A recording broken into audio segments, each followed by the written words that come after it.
Hello, so today I'll be talking about the 1973 oil crisis. I'll be touching some points like when it started, how it started, and why it really, you know, occurred. So basically, to start with, I'd like to say that during the 1973 Arab-Israeli War, Arab members of the Organization of, Petroleum Exporting Countries, OPEC, imposed an embargo against the United States in retaliation for the US decision to actually resupply the Israeli military and to gain leverage in the post-war peace negotiations.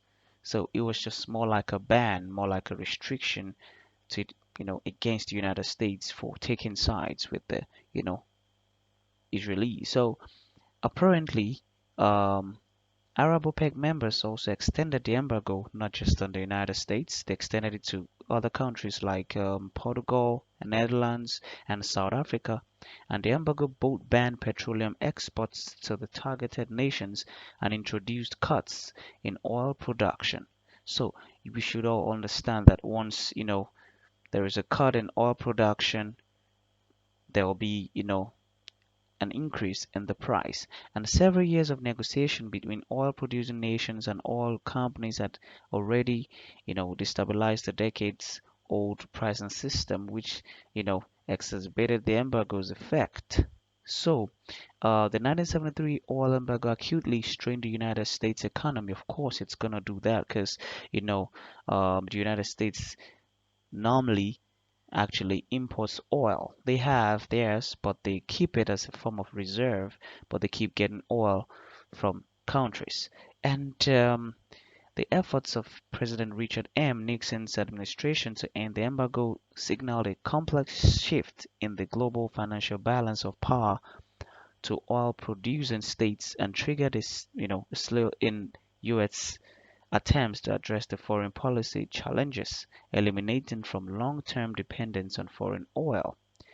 And by 1973, OPEC had demanded the foreign oil corporation increase prices and concede greater shares of revenue to their local subsidiaries. So they already agreed to actually increase this price, and it really got bad because the onset of the embargo contributed to an upward spiral in oil price with global implications. First of all, the price of oil per barrel first doubled, then quadrupled, and imposing skyrocketing costs on consumers and structural challenges to the stability of the whole national economies. So, once the price of something doubles, quadruples, right? It becomes really, really sad, right? So this is what really happened at that time, and all this happened just because some countries, took part in, this, war, and this caused this um, ban and restrictions on these countries, like I earlier said. And so the United States, which faced a growing dependence on oil consumption and, you know, dwindling domestic reserves, found itself more reliant on imported oil than ever before, having to negotiate an end to the embargo under harsh domestic economic circumstances that served to diminish its international leverage. So, to complicate matters, the embargo's organizers linked its end to successful US efforts to bring about peace between Israel and its Arab neighbors. So, there was actually a negotiation to actually bring an end to all this.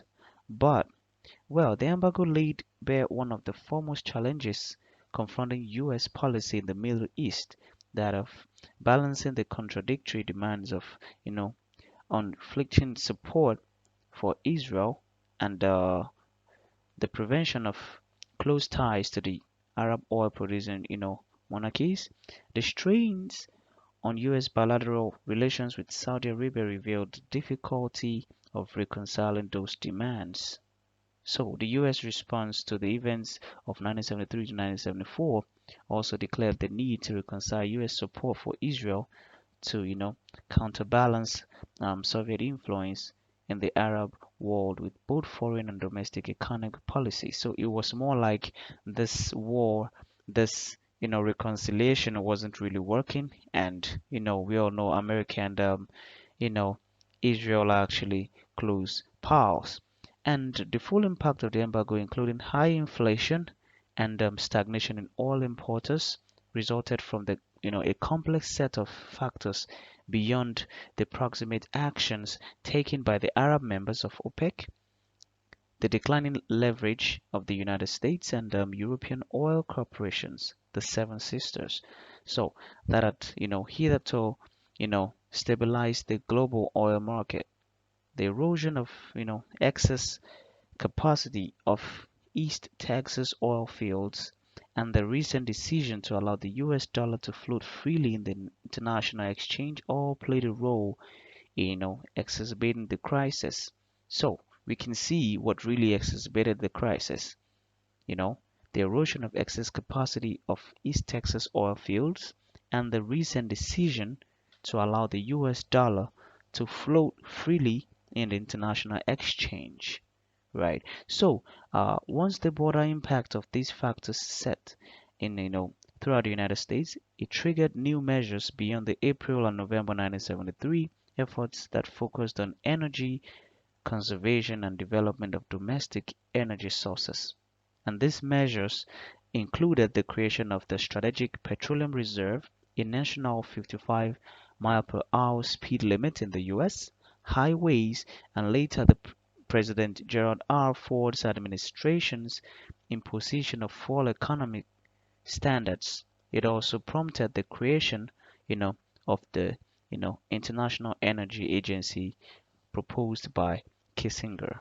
So this was actually a really bad one, and it really made people come to think of other alternatives that could actually you know help them get out of this crisis. But the thing is, it has ever been, it would always be, and other sources actually had to review that since the embargo, OPEC has continued to use its influence to manage oil prices, and today OPEC controls about 42% of the world's oil supply. It also controls 60% of oil exports and 72% of proven oil reserves. So this is really big, and they really control the oil, sector. And in 1971, President Richard Nixon, prompted the embargo when he decided to take the United States off the gold standard. So this has always been, it will always be actually. And this oil embargo is widely blamed for causing the 1973 to 1975 recession. US government policies, helped cause the recession and the stagflation that accompanied it. They included Nixon's wage price controls and the Federal Reserve's top-go monetary policy. And to make matters worse, the Fed raised and lowered interest rates so many times that businesses were unable to plan for the future. As a result, companies kept prices high with worsened inflation. They were afraid to hire new workers, worsening the recession. Fed officials learned through the history of US recession they had to manage businesses.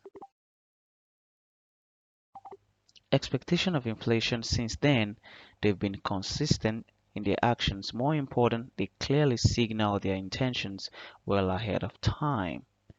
So, the oil embargo actually aggravated inflation by raising oil prices. It it came at a vulnerable time for the US economy.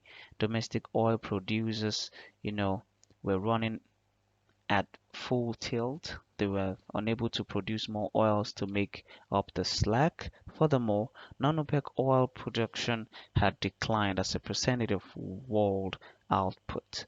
So it also worsened the recession. First, higher gas prices meant consumers had less money to spend on goods and services. So you can get to see that this effect, the oil hike, really had a lot to do with the recession and the problem. And what really was the main cause was just because America and some other countries took sides with the Israelis um, when they had this war with the Arabs.